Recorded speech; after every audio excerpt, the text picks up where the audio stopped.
There's times when I will bust into like I was gonna say a white person snack. I'll be like, how does this open? Like, it's all gonna go stale. There's no closure. But Asian snacks not so much. You just think ahead. Yeah.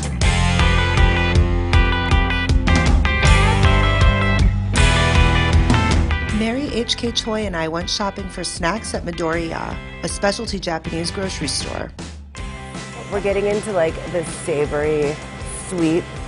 Right, which Asians do incredibly well. I would think so. But we didn't just snack.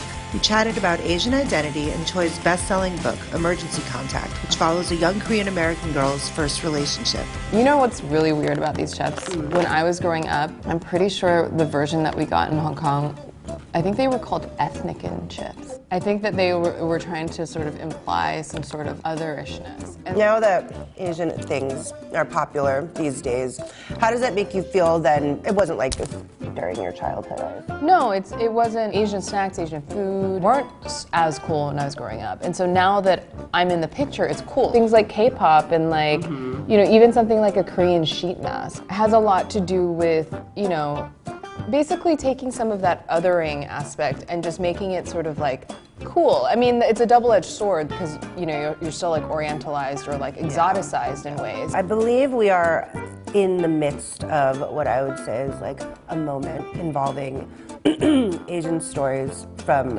in culture. It is kind of an interesting moment. On one hand, it does feel as though like, yo, AZNs, zeitgeisting. Like Jenny Han, whose movie, To All the Boys I've Loved Before, is gonna be out on Netflix. And actually it's like, I think like right on the same day as Kevin Kwan's like Crazy Rich Asian.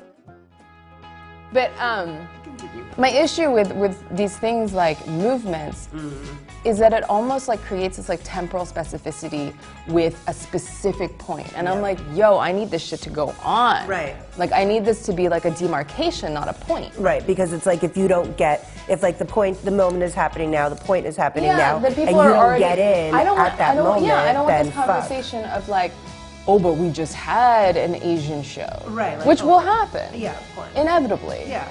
And so these are the things that I, you know, hope to sort of, in my very small way, chip away at.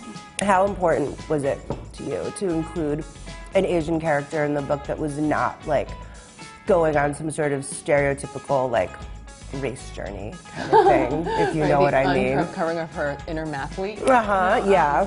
And it was important for me to explore her sort of Korean-American identity. Funnily enough, you know, everyone's just like, oh, who would you cast in the movie? And I think those conversations are really important too, because I think that if nothing happens in like this being optioned other than a conversation about visibility and intersectionality and casting and inclusion, like I would want that conversation to take place, and the only way to do that is to basically make sure that things I touch and worlds I make invite and spur conversations of, you know, racial diversity. Because, you know, there's this one really finite spotlight arena and no one's allowed to get in. And like, the guards have always been this like cis, white, archetypal, like flat notion of like prettiness or attractiveness or interestingness. That in actually moving the needle and actually eroding that system, I think it's gonna take a while.